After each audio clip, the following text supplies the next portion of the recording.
Yeah, so when you think about it, I come from California. My dad was, he was a Juguru. He was teaching psychodynamics. He used to call it psychodynamics until he changed it to aha dynamics. Psychodynamics is basically a consciousness becomes form. The thoughts you think form the beliefs that become your reality. All that California stuff, fluff. Or as my father-in-law, Zechusa Yegena Elena would say, mumbo jumbo, okay? Yes. Okay. So, but yes, here, okay, so, I had, my dad, he wrote a book, my dad's first book was called The Incredible, Credible Cosmic Consciousness Diet for Weight Loss and World Peace. All right. It's a cool That's book. that's Holds up, even to this day. Isn't that the one you gave Richie? Yes. I still have it. It's a great book. It's Holds up. amazing. It's not like detail and PhD stuff. He is a PhD. Yeah. But it's not like, it's done in calligraphy form, on colored paper, with zaps and pows and woos, and it was written completely different. Okay. He was real California style, off the charts, okay, out of the box. Anyways, so then, so that's what he was doing. He was giving seminars and consciousness raising and all that kind of stuff, and businesses, and helping businesses, do better and things like that and all that. And then he was diagnosed as having a brain tumor, an inoperable brain tumor. I probably shared this with you. Yes. Yeah? And then all of a sudden, a year later, it was gone. I'm like going, okay. All right, so then, and it kind of etched in the back of my mind because I knew some chazals. Chazal is like the statement of the wise men. So I wanted to know, everything's in the Torah. There has to be a source of it in the Torah. There must be a source of it in the Torah. If everything is in the Torah, this is a rule. Either it's in or it's out, or how much. You got to quantify it, whatever. Yes. Then Baba. Right? Everything. So because the Torah is the blueprint of creation. Where is it? Yeah. So then I set upon a quest to ask any rabbi that I saw if it was true, and where was it true, and where is the source, if it's true or not true, right? Do our thoughts become reality? So I knew one chazal, and one rabbi did quote the same chazal, and which is what I'm basically basing the book on, which is the book is called Creating Angels.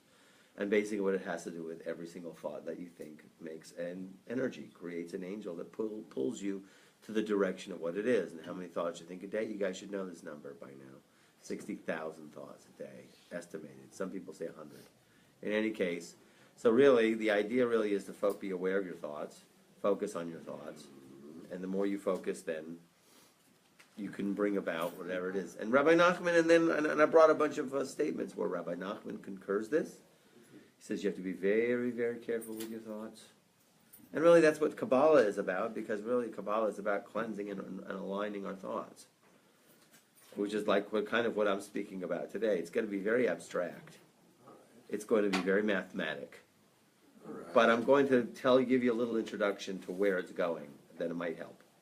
Okay? And this is the real reason. I was sitting in a car couple 3 weeks ago with some Mormons. I go to Mexico and I'm riding in the car with. It used to be a rabbi, a Mormon, and a Baptist, but it's not that anymore. That joke. No. It's a rabbi and two Mormons. Okay, this time. Sometimes it's different. And they know that I'm into the esoteric wisdom a little bit, and they go, and they ask me some, very basic questions, And I told them about Shabbat, what happened, why aren't people studying it more, why is it so put away, and I told them about, Shabbat, you have heard of Shabbat before? Well, it was a very charismatic personality who lived in, I think, the 1700s. Pretty sure 17, maybe 6. Pretty close to that. Yeah. Before the Baal Shem Tov. Yes. And he was very charismatic. He was going all around Europe, and he was convincing people that he was the Messiah. And he used Kabbalistic arts to convince them. He did certain magic tricks, if you call it that, and whatever like that. And he was convincing people he was the Messiah, and it's time to go home. And it was a wonderful thing, because everybody was depressed. And, hey, bring me out of the dirt. I'm in. Yeah. Why not? Because their lives were just the worst. So they... So anyways, what happened was he got a whole bunch of people get together, and they all went to the Sultan of Turkey. Yeah, they all were going to go to Israel, but there was a storm that washed them off the coast of Turkey, and they settled in Turkey. In the meantime, I guess till whatever, they got the boats repaired or whatever. And then what happened was the Sultan calls him in and says, you will now become Islam or we're going to chop your head off. So he goes, wa salam alaikum, salam. Yeah. So he converted to Islam. Popped everybody's major bubble. It blew the entire Jewish world away. Yes. Because we were like, okay, the rabbis many were skeptical. He had some letters that some backing of some prominent rabbis. He did. He didn't just come out of the blue. He had some letters from someone in Jerusalem. And of course, when he did that, just like, and then of course, then there became the reaction to Kabbalah. How do we do with it? What do we have? Gemara, Gemara, Gemara. Well, that's what the Vilna Gaon, basically, him and his students. Even though most of his writings is on Kabbalah, most of everything he wrote on, totally esoteric writings. The Vilna Gaon was the genius of Vilna, Yes. so he basically took his students and his way, saying, we're going to save it for somebody you got to be 40, you got to be married, you got to have kids, you got to know all of Shas and all of Poskim. Even Rav Chaim Vital holds that your belly has to be full of Talmud and halacha. You have to be you have to be knowledgeable before you go in. You have to have a mature intellect. The Rashash, Rabbi Shimon Sharabi, he took it and he made it so, he explained it in a way that is so complicated, you have to be a super genius to follow. Otherwise, you're out the first 5 minutes. You're out. Because it's like, he gets into subcategories of subcategories and subdetails, and subdetails you can't follow. So he took the Kabbalah and put it into a form where only a super genius is going to figure it out. So that kind of like helped kept those who were outside away. And of course, then there was the Baal Shem Tov. And the Baal Shem Tov took it and he watered it down to a place that was palatable for people to have a connection to God. And he took very Kabbalistic principles and he put it into such a way where you can actually do tremendous things with it. Okay? So anyways, I was going into that with these Mormons in the car, and then and they go, so what's with the 40 and what's with you being over? You have to be a mature person. And I said and I said because a lot of it has to do with the it has to do with the theme of intimacy of husband and wife. So as soon as I said that, of course, they turned around and said, yes, that's exactly what we have in our... And I said, you got it from us, guys. Get out of here. Okay? Right. Whatever esoteric or mystical teachings that any of them have, definitely took it from the Jews. Mm-hmm. There's no way. Right. There's no way. There's no way. So this came from Sinai, and that's the reason why there's a problematic issues with it, because it has to do with a man and wife and the joining of it. But the problem is, and that's where I spoke a little bit earlier about the dangers of it, is gets anthropomorphic. When you're studying certain text and it speaks about the coupling of male and female, so then what happens is as a person comes to think, okay, God has sex. Okay? So, and of course you can't say that. Right. Okay? And God forbid, a person should think that in the spiritual realm there's something physical happening. Okay? So that's what it means by getting anthropomorphic. You're taking something physical and you're saying that so it's going on in heaven. And that's it's the opposite. Okay? We say what we're doing down here, we have no clue. But there's some kind of counterpart in the spiritual realm. And the reason why I'm getting to that is because I'm going to tell you about the Partzufim today. And you have to know some other very technical, I'm sorry to throw it at you, but you have to have it because we can't move on unless you have it. We can't go to step 2, 3, and 4, and 5 unless we know this. So I'm going to have to give you just a little bit of background information, okay? And then really what I wanted to do was get into the Petach Eliyahu if there's time, okay? And I'll tell you what that is in a minute, okay? But first, we have to understand, and we're going to take a background, and that's why I erased the board, and let's hope I think I brought even a marker from home, because I don't trust these markers. Okay, So we have here, and of course the one I brought from home doesn't work, okay?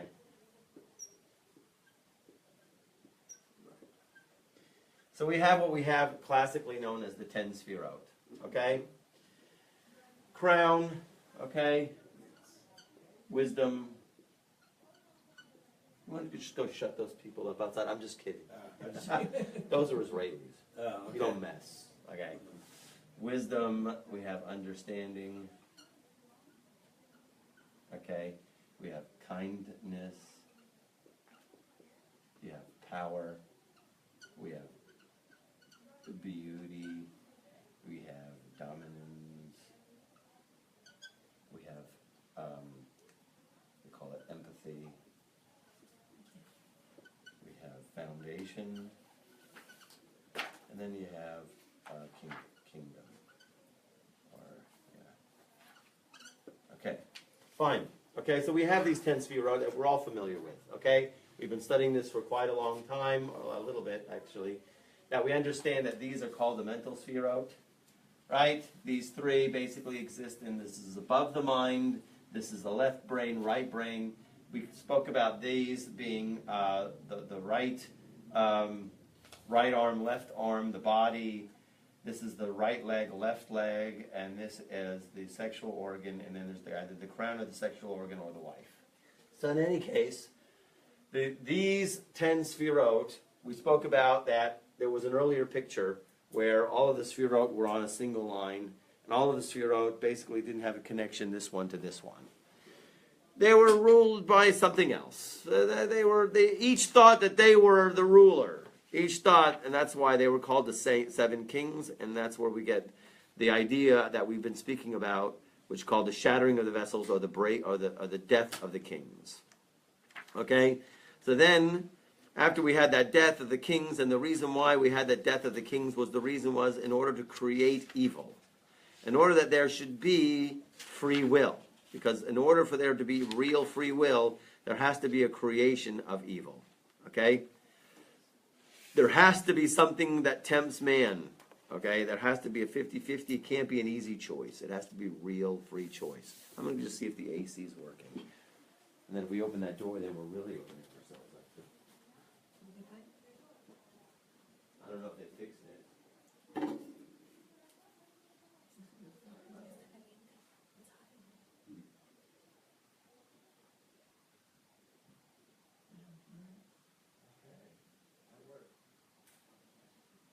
Okay. Might work. All right. So now, so basically what happened was they shattered and what formed the realms of evil. And then what we have to do now is we're going to go ahead and bring them back up. We're going to revive the dead. And we're going to put it together in a way where the good can be received. Actually, the evil will be converted into good, and that's partially our job here, okay? So take the evil and turn it around, okay? So the picture of the 10 Sfirot is the after picture, okay? It's the picture only after everything was fixed. Don't forget, before it was fixed, it was all in a straight line. They were all like this, circles in a straight line, meaning they didn't have a connection. This implies a connection. And we looked at this also in a column, in a three-column array, okay? That in the three-column array, there was right, left, and center, okay? So right, we say, is kindness. Left is power or judgment. And then, of course, the middle, really, in terms of the three-column array, this is called kindness. This is called judgment. And this is called rachamim, or compassion. They have nicknames. Now, and the way that we talk about these, always, is they're called driving forces. Because this is how God is going to run his creation.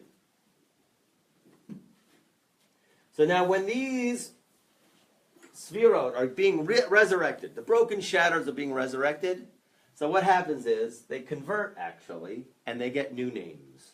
And these are the names I'm going to give you now, okay? These are amazing names, okay? They're new characters. It's a new play. Okay?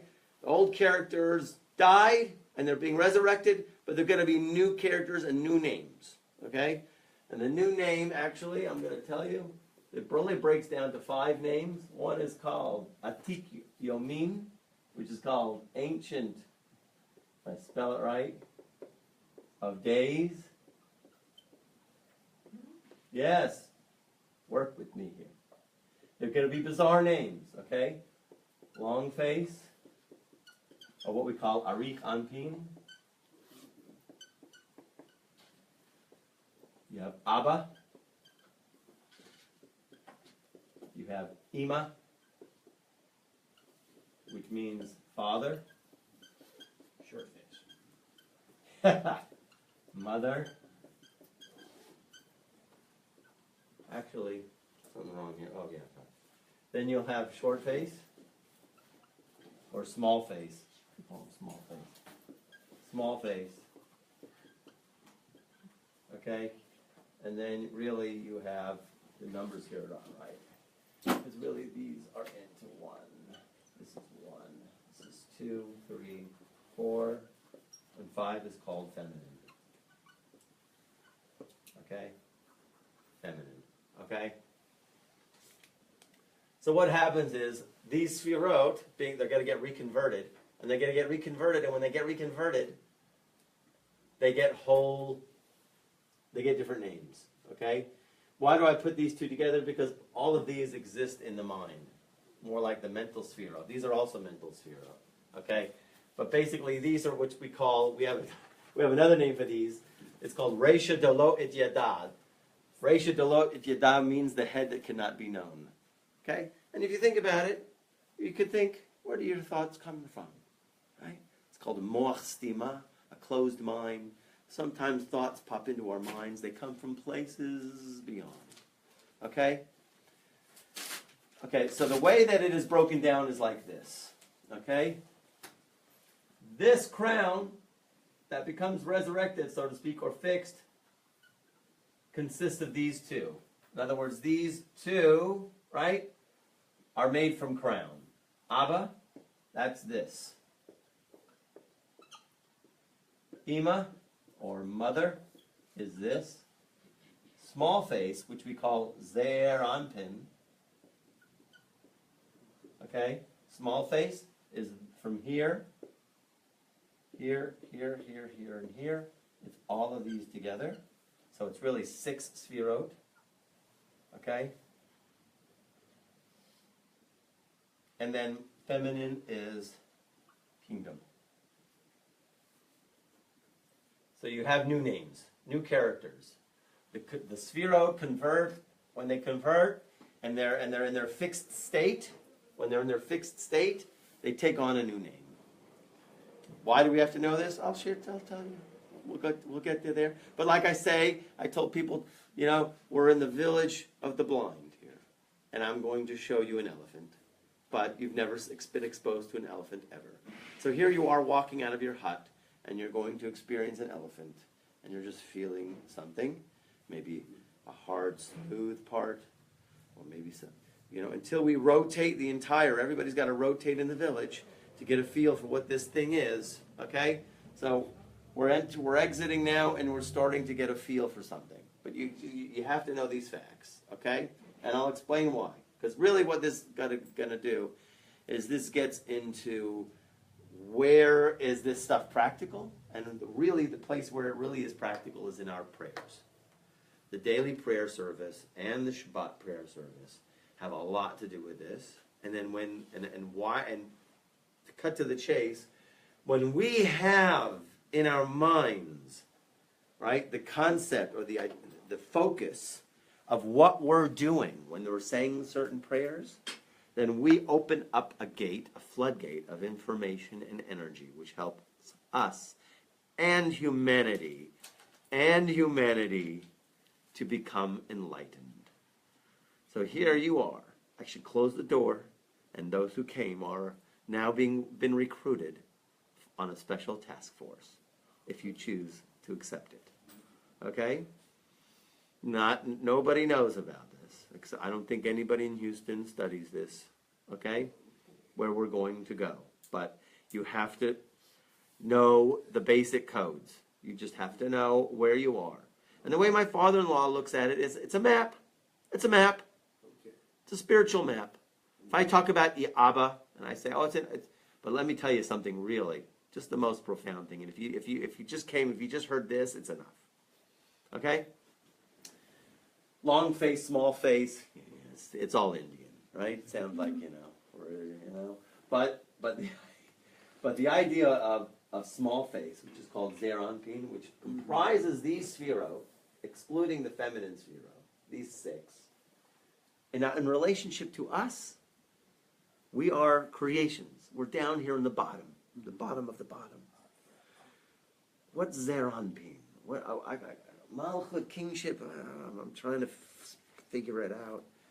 Really what it means is making a place for God to dwell here, because our whole goal in creation is like a Beit HaMikdash, like a house where God will dwell in the house. We call it in Hebrew Dira B'tachtonim. God wants to dwell with his princess. The famous parable is God. The king has this one daughter who finally gets married to a prince who lives far away, and he builds a palace over there that he can go and visit his daughter and stay by her. Right? So down here in this world there is something, the creation, our souls, our neshamas, and God, and it's our job to make this dwelling place for the divine presence to exist. We're not supposed to be here to abandon it and just float and elevate ourselves to the higher realm. No, we're not supposed to do that. We're supposed to bring God down here. Our goal is not to elevate ourselves and forget the world. We're supposed to bring God down here. So I understand this. We're trying to bring God down. This, here to here, my father-in-law says it's called Ein Sof. Do you know what Ein Sof means? What does Ein Sof mean? Infinite. It's the highest concept that you could possibly think of. In other words, if you want to do the best meditation, Alan, you want to do this great meditation? You just think of those two words. Ein Sof. Meaning, there is no end. Ein Sof is all there is. Ein Sof is all there is. It's the best meditation ever. It's like Shema Yisrael Hashem Elokeinu Hashem Echad, which is really also the same thing. God is all there is. But if you think of Ein Sof, which means there is no end. That's it. That's a pretty high thought. Now the idea really is, okay, great, Rabbi, we're down here. We're trying to do something down here, right? We're trying to get God. And above this is called unlimited. Okay, that's from here to here. So would you ever imagine that there's something even above that? Abba, Ima, and Arich Anpin. There's worlds way beyond. There's a existence of things that are way beyond. If you think Ein Sof, which is really a concept, which is really no concept, because you can't really conceive of the essence of God, there are addresses, and I call them gated communities, because you can't go there, okay? They're locked down, you cannot get. But things that come out of there, you can enjoy. You can enjoy. Okay? So I explained to you these Partzufim. Okay, a Partzuf, what does it mean? So he brings a great idea, concept in here. Okay.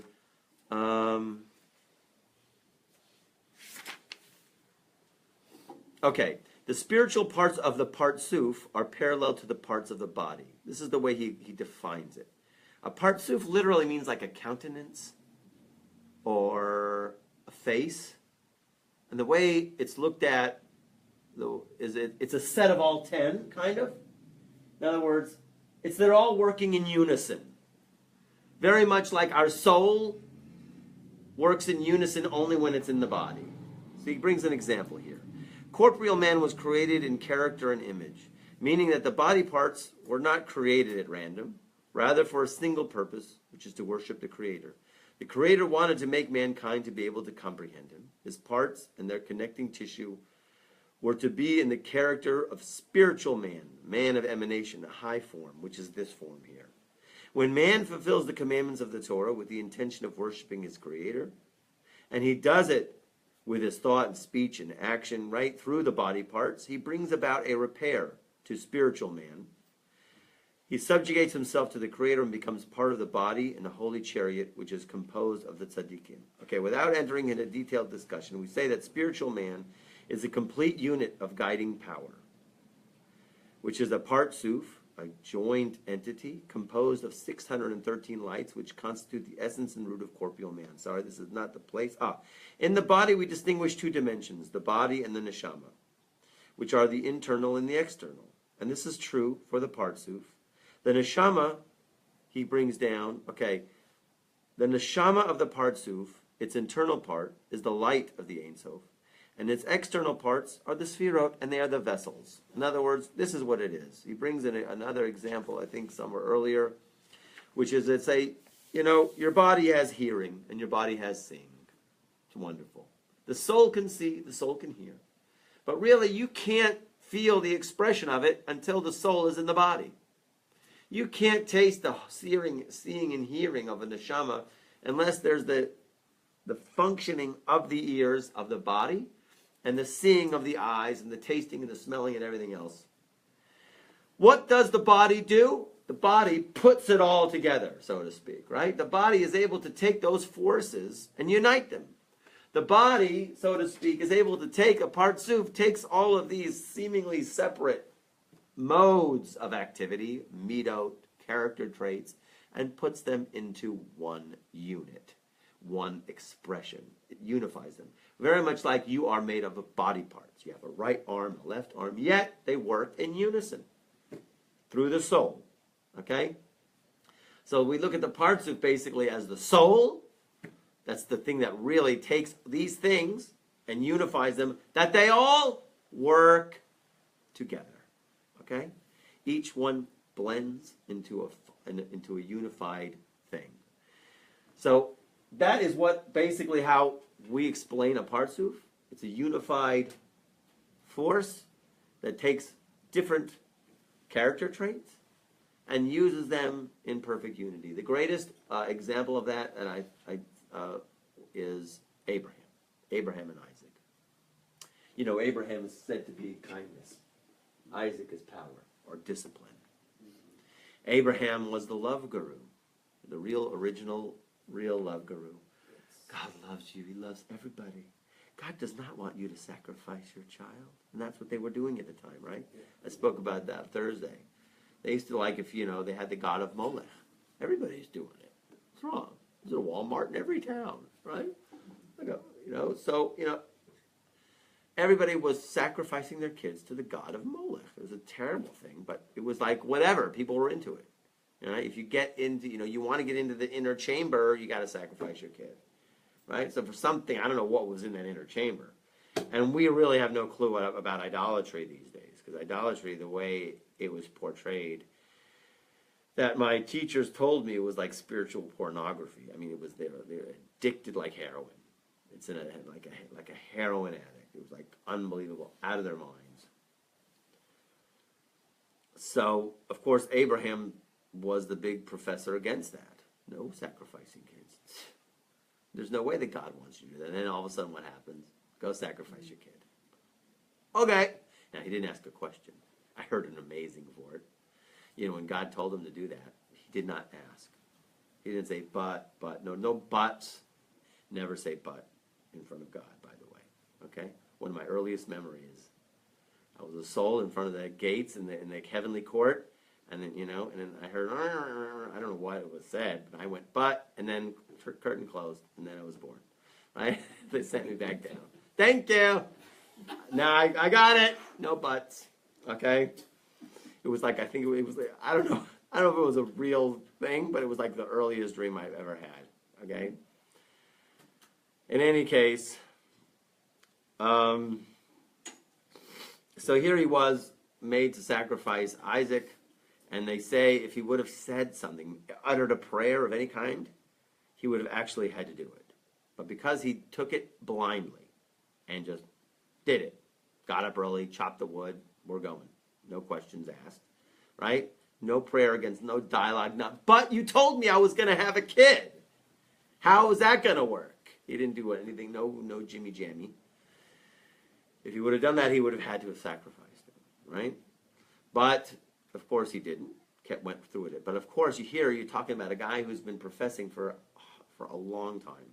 I think it was 137. Maybe he came to know God at 3 years old, most people say. So you're talking about like 134 years of preaching no human sacrifice. And all of a sudden, he's got to flip. The only way to flip that was, Yitzchak, he says, I need something within you to help me to go on forward with this. Because Yitzchak had the discipline. Yitzchak had this, right? No deviating from the path, right? So, and Yitzchak also, he needed something from Abraham. He needed the kindness and the chesed and the love of Abraham, right? So they made what called a soul mesh, a soul enmeshment. And that's really what this is, and that's really what a partzuf is. It's a soul enmeshment. It's an enmeshment of all the parts, separate body parts, but yet in a body, they work together, okay? So that's what a partzuf is, and you have to know the Partzufim. And the reason why here is because we say the whole purpose of us in creation. First of all, let's look at here. You got Ancient of Days, which is called Atik Yamin and Arik Anpin. They're together in a mind value, in the map, in the spiritual realm, something we cannot grasp. Okay? But what's said to here, that there's no really, it's so sublime, this address in the spiritual realm, that there's no male and female. Okay? It's considered to be a unisex. Okay? Maybe you could look at it, if you could look at it, and you can see, oh, this is a male aspect and this is a female aspect. And when we talk about male and female, we're talking about who's giving and who's receiving. Okay? So maybe you can go ahead and define in this one unit an aspects, but really it's so unified that you cannot tell. Abba obviously is a male. Ima, mother, is a female. It's distinct. But now you have to know, mother and father are always together. Always. In this spiritual realm, in this address that I'm going to train you to hit. Because don't forget, my father-in-law says, every single one of these talks, every single time we learn, is a meditation. We're hitting, actually. Even if I just say the name, it hits you in the back of your mind. And there is a meditation that is going on, a waking meditation, but yet, and then when you're doing that, you're actually hitting those spiritual realms. We had a great class last Thursday. I learned more about it. I didn't get a chance to do it today. But there's a great phrase, actually came from the Ramban, and there's other places the Baal Shem Tov says this. And if you'd only get this, then, it's always one of those, right?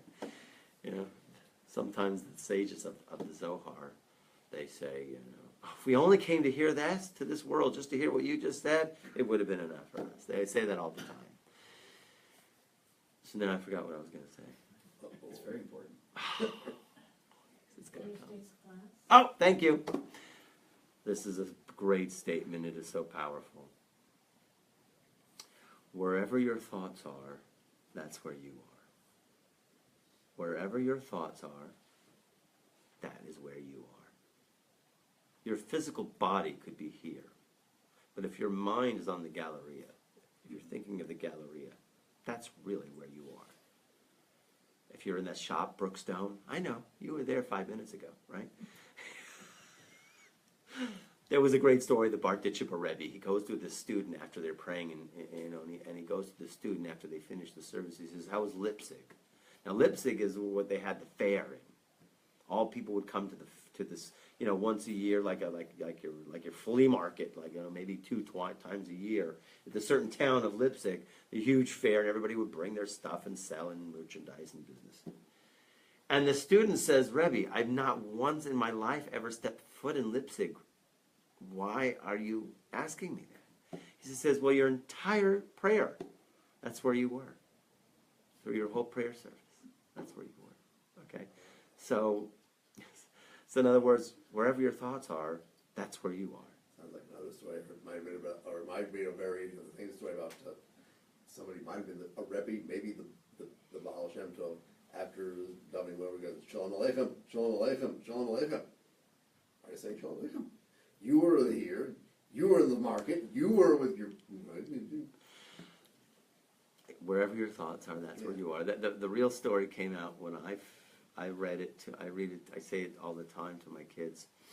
It's a great story that they were davening in the shul, and it was a cold winter, and the wood was scarce, and they're at the prayer service where they're getting to Kedusha, where you put your legs together and you go, holy, holy, holy, right? And it's a very special, and you need 10 men, and and all of a sudden there's a wagon with wood that drives just outside the shul. The guy's starting to sell wood, and the village people are coming and buying, and so one guy, they're in the back of the shul, these two students. The Baal Shem Tov is in the front of the shul, and they're going, do we leave the Kedusha prayer and go out to buy the wood? Or do we stay for the Kedusha prayer and do what's right? Right? And one guy decides to go out and buy the wood. I need the wood, man. Right? So he goes out to buy the wood, and the other guy stays in and does the Kedusha prayer. Okay, after this guy buys the wood, after the prayer service is over, they decide, let's go ask the Rebbe and see what was right. What was the best thing to do? You've heard this before? No. So they asked the Rebbe, which was the right thing? Was it right for me to stay in? I should have stayed in, right? Stayed in for the Kedusha prayer. He left, right? And the other guy's like, I had to buy wood for my family, and excuses. So he says the guy who went to buy the wood is right. And the question is why? So it's like what we're saying. Because when he was buying that wood, his mind was really in the shul because he really wanted to be in there saying the Kedusha prayer. You were saying the Kedusha prayer inside the shul, but you were out buying wood. Okay? So the idea is it's so deep. Wherever your thoughts are, that's where you are. Wherever your thoughts are, that is where you are. It's so powerful. And there was another... So whether the explanation that Rabbi Schwartz brought, it's a great explanation, is because really we have to always have the understanding of what we are. And most of us lose that, and it's not firmly fixed. Because really people think that, okay, we're a body, and then we happen to have a soul. Or people think we're a mixture of a soul and a body. But really the right frame is we are a soul, and our body is just a garment. If a person... he's coming from the mentality, the attitude, that I am a body and I just happen to have a soul. So good, yeah. I'm sitting here, and so I'm thinking about, I have to go shopping in the bank, and I have to do these errands in there. Okay, so he's in the prayer service, and he's thinking about lipstick.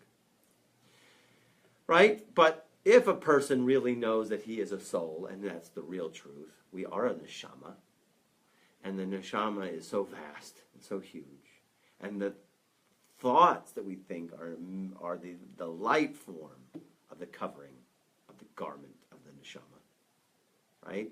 Not the heavy garment like our bodies, but the light garment. So that was wherever your thoughts are, that's where your neshama is. Literally. A person has to really seriously think about his thoughts and where he's not present, right? Excuse me. Huh? What? Excuse me 1 second. Okay, right? Like, you're talking to people and they're like, I wanted to do a video where a guy's like talking to God, and there's some guy, and you just see this big beard and, God's looking down, some guy with a big beard. You don't see who it is, but you just see a bunch of fingers going, huh? In any case, so wherever your thoughts are, that's where you are. Very important dynamic. Now, the idea here is why I'm telling you this, is because if we put our thoughts in Arich Anpin, if we put our thoughts in these different Partzufim, Abba, Ima, and we understand, right? Just to think about them, you're there. You're there. Because the mind, Rabbi Nachman says, is very, very powerful. Rabbi Nachman says, we can kick something. Our legs are pretty powerful. They could kick something. It has a certain range. Our hands have a great range. They could be very accurate and maybe even a greater range, except for the professional football kicker, right? Okay, but usually, have to have a greater range. Our mouths can speak and shout and has a great range. Hearing has a greater range. The eye is almost the greatest range. Can see things so far away. What a range. But the mind has no bounds to it. the mind can go through worlds, many worlds. And that's the purpose of this study, is to go ahead and put yourself in a moment. You can put yourself right now in the world of Atzilut, the world of emanation, the world of Arich Anpin, the world where there is no evil, where you can't see it. Or you picture, let's say, as if, and you could do this right now, it's the end of days, everything's been fixed, all bad things have already been converted to good. You can actually taste it, you can actually feel it right now with your mind. As if you have the question, the answers to everything, and if there were no questions. In other words, basically, oh, okay? So in other words, you can go ahead and put your mind right there, as if, yeah, in the end of days, why every single thing happened to everybody in the way it did, and you see how God was perfectly orchestrating everybody's life to build them into the most unbelievable kli, and it was so good for everybody. You can actually put yourself in that space right now. That's called Atzilut. Okay? Shimon Bar Yochai, he comes from there, right? Some souls come from there, so it's natural for them. We got to work on it. So we have times where we work on it. And the times when we work on it is basically in the silent prayer, and you can do and your personal prayer. That's when you work on it. Basically to try to get yourself to that state where, oh, because really the biggest thing that helped me, that they bring a parable. It never answers. There is no answer in our state here, in the world down here in Malchut, right? For suffering. But I read it in Ashlag, and my daughter reminded me of it, that there was the parable of a man who was he was a very faithful servant to this master, this Lord, and the Lord had to go away. And of course there were other people who were also servants, because he had many servants, and there was one servant who hated that guy, right? So the butler, but you were his faithful servant. And what happened when the Lord he had to go away for a while. So what happened was every single day, the butler would grab this other servant, faithful guy, nice guy, and take him and beat him in public, in front of all the other servants. Every day he'd beat him. Right? You didn't do this, you messed up on this, and he'd beat him. Terrible, right? And then finally what happens is the Lord comes back, and he finds out what happened. And he's very upset. And he says, for every single time you hit him, you have to pay him a gold coin. For every single time. Every single strike. So the guy goes home to his wife, and he's bummed out. The guy who got awarded, not the guy who hit. The guy who got hit. The guy who got hit goes, and he's bummed. He's bummed. Yeah. And his wife's going, what the heck are you bummed for? He beat me only 20 times. I wish he would have beat me 25. If you beat me 30, 50, come on, I got a gold coin for each time. Can you imagine now? Picture it, all the suffering that we go through. There's going to be some gold coin there. I mean, I hate to look at it in a physical way, of course. It's something going to be way beyond. It's going to be way beyond. Now imagine now you can taste that. Imagine now you can see that. Imagine you feel it. Imagine you feel it's in your account. It's in your bank account. Imagine that. You can imagine that. You can put your mind right there, right now. Wherever your thoughts are, that's where you are. And that is where you are. Now the problem is we can't stay that way all the time because we get distracted by the physical realm. But thank God we have this teaching, and the ancient teaching, that gives us a map of the spiritual realm. And even when we touch upon the names, Abba, Ima, Arich, and when we talk about the names, we actually put ourselves there. We actually, a part of us is there. And we're drawing from the juice of that place, of that gated community. Okay? So that is the first section. Okay? Partzufim, whole connection of these. Notice how there's only 5 of them. They change form because this becomes 1, okay? And this actually really ends up being 2. But I won't go into the complicatedness of that, okay? Now we have to talk about something else, okay? I should really do this. Okay. Yeah, this will work.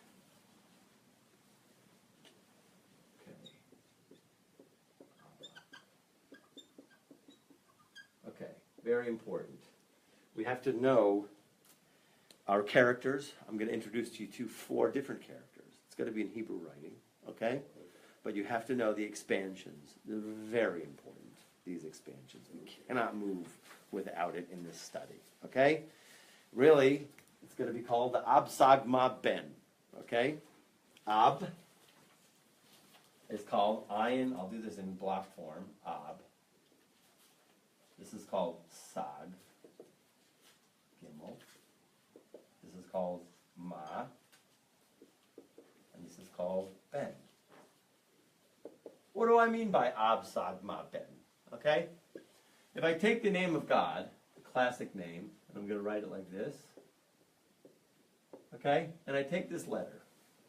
This is the letter Yud of the name of God. Okay? But when I say the name, the word, the letter, I'm really saying a word, right? Because it has a letter. A letter has a name to it. It's called Yud. There are pronunciations. I just pronounced 3 letters, actually. When I said what the name of that letter is, it's a Yud. So when I say and I want to spell out what that letter is, I'm going to expand the letter. So I'm going to write it out like this. Yud, Vav, let's do it like this. And this is a Daled. And that spells Yud. Okay? And if I take the letter Hey, Hey actually has 4 different kinds of ways to spell it. Okay? So if I take Yud, I'm going to go Yud, Vav, Daled, and I'm going to spell this out with a letter Hey like this. In other words, when I say Hey, I'm also making a pronunciation of multi-letters. Unless if I wanted to write it out, it would look like this. Hey, Hey and Yud. Okay? Now the letter Vav also. Vav, I'm also saying a whole word when I'm just saying the letter. And that is written out with a Vav, Yud, and a Vav. Okay? And then the last Hey, I'm also going to spell out just like this. Hey and Yud. Okay? Now, in Hebrew, we don't have any numerical values. We use letters for numerical values. So if I add up the numerical values of this the way that I just spelled out the name of God, I just took God's name, Yud Kei Vav Kei, and I expanded it in this form to spell out each letter as it is. So this ends up being 20. Okay, this ends up being 15. This ends up being 22. And this ends up being 15. And if I add it up, it ends up being 72. Okay? Ab is 72. 72. You know 72 is also the numerical value of chesed, kindness. And if that's why, and if you don't get anything else out except for this, when they're making the auction at the Sephardic synagogue, and they go, 72! Who's getting the first aliyah? 72. You know, what the heck is that number? What is that number, right? It's not... 26 I recognize, but I've never heard... I knew someone was... Actually, if you take 18 times 4 is 72. Okay? So 18 is all the classic number, but 72 is very significant. Very, very, very significant. It's called Ab. Ab. Ab. Okay? Ayin Beit. Now, I can take the name. Now, Yud is going to be the way you spell out Yud. You can't spell out Yud any other way. So for all of these other ones, it's going to be the same. Okay? Hey can be spelled out 3 ways. Okay? But for Sag, we take the same way that we spell it out. Okay? So this is 20, this is 15. But here, we make a variation. And the variation of the Vav, we spell the Vav differently. We're going to spell the Vav like this. And then the Hey we're going to keep as a Hey. Okay? And if you add up the numerical value of this, it's Sag. Okay? Which is 63, which corresponds to mother. Father is this, mother is this. Okay? And Zeranpin, we're going to see, is going to be Ma. If I'm going to spell out Ma, different variation of how we're spelling out these. This is going to be spelled out differently. This is spelled with an aleph. And this is also an aleph. And this is also going to be spelled out with an aleph. And if I add up the numerical values of here, 20 plus 6 plus 12, 13 plus 6 adds up being 45. This is 63.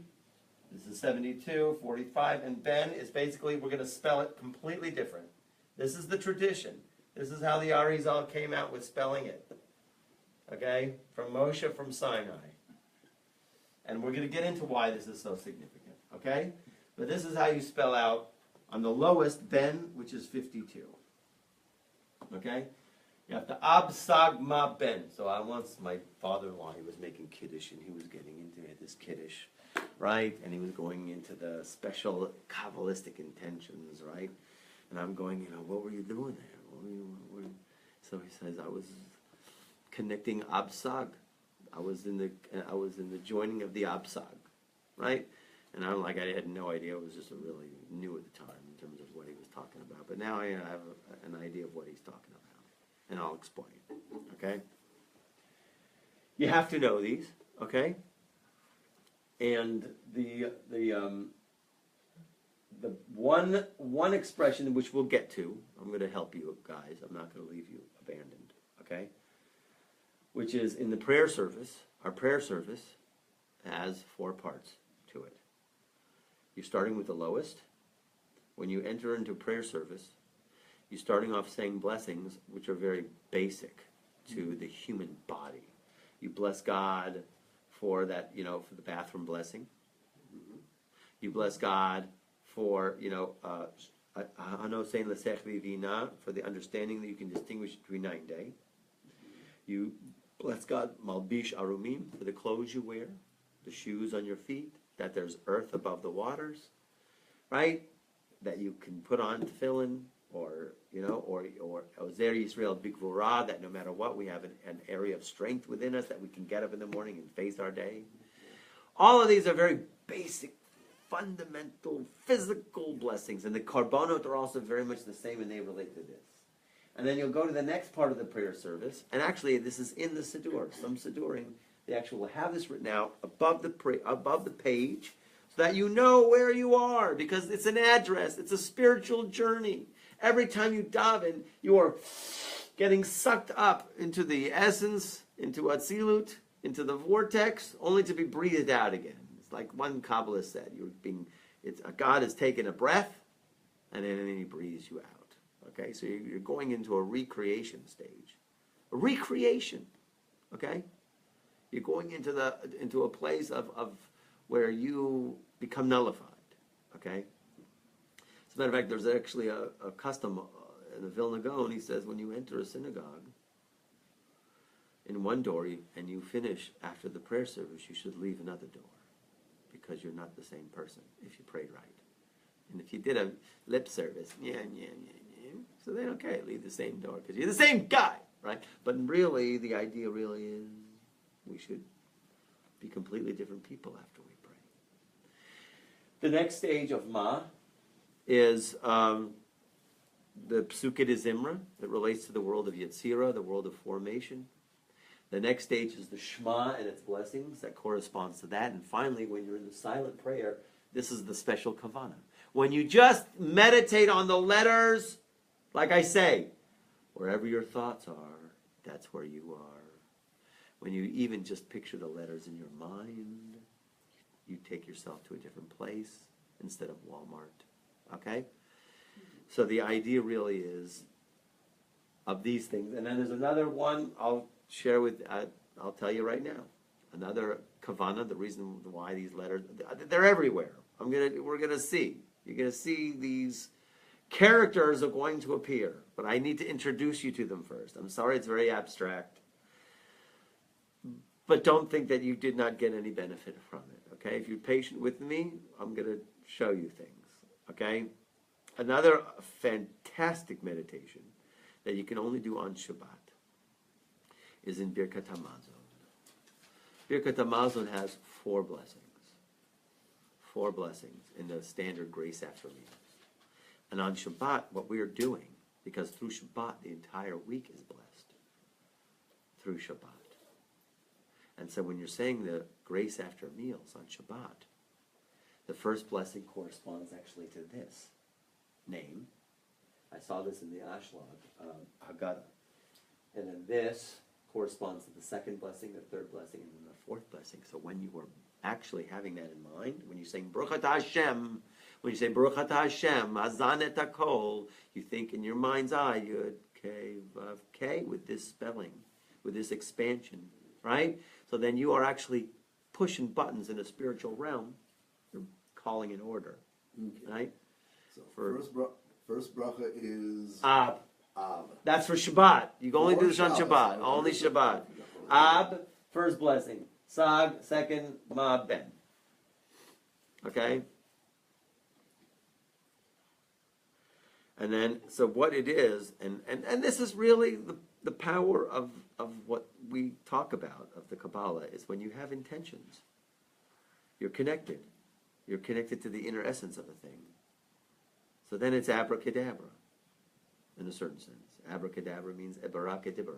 I create as I speak, comes from Aramaic words. So then it's really, our intention actually helps us to bring about a correction and a repair to humanity in terms of opening the door to what we call shefa. Shefa means abundance and blessing. When we do things in that way and focus on that intention, being that we're connected to God, we open up when we have the special intentions. We have a great power at our hands, but it has to be through the study of this Torah, the Torah, the Panimis, and the inner Torah, to know that when we're doing mitzvahs, we cannot do them by rote. They have very deep meaning, very deep significance. The entire prayer book has deep significance, why it's in 4 stages, the prayer service in the morning. The Birkat HaMazal, 4. You'll see the number 4 everywhere, and it does correspond to this, okay? It does correspond to these, okay? There's much more to go into in terms of these expansions of these names, but until then, I just have to introduce them to you, and then we'll get more familiar with them at another time, all right?